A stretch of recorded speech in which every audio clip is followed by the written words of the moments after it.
अरे मेरे दर्द ने मेरे जख्मों से शिकायत की है,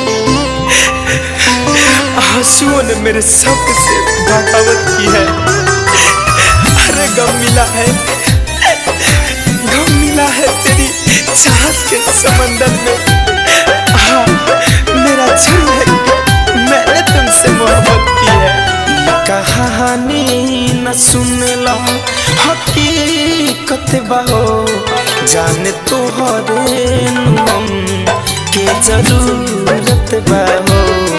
ये कहानी न सुनला हकीकत बहो, जाने तोहरे हम के जरूरत बहो।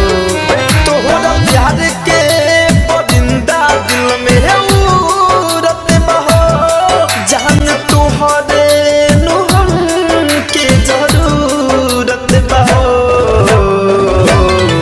ये कहानी न सुनला हकीकत बहो, जाने तोहरे हम के जरूरत बहो, जाने तोहरे हम के जरूरत बहो।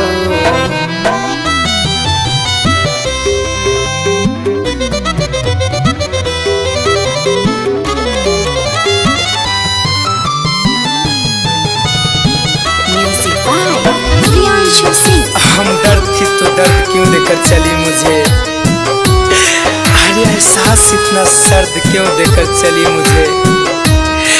अरे गुलशन के सारे फूल अपने आप ले लिए, अरे पत्ते खिजा के दर्द क्यों देकर चली मुझे।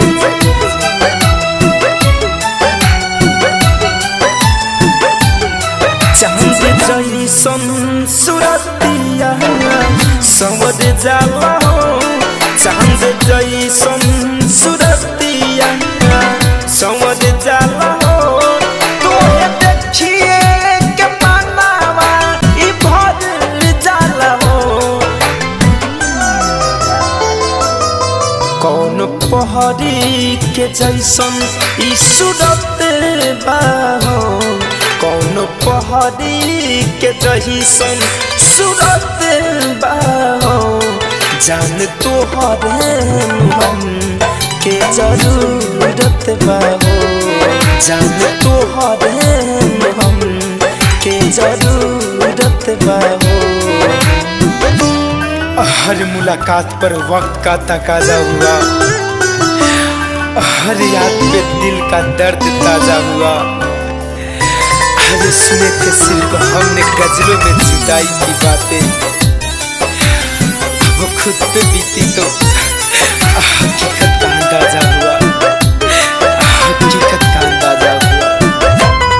फिरोज फैशन के दिलवा में बस गइलू, मन से संतोष के दिलवा में बस गइलू। कतिल नैना से जान जादू का कइलू, जोड़ी धनंजय तोहरा से मिलत बाहो, जोड़ी धनंजय तोहरा से मिलत बाहो। जाने तोहरे हम के जरूरत बाहो, जाने तोहरे हम के जरूरत बा।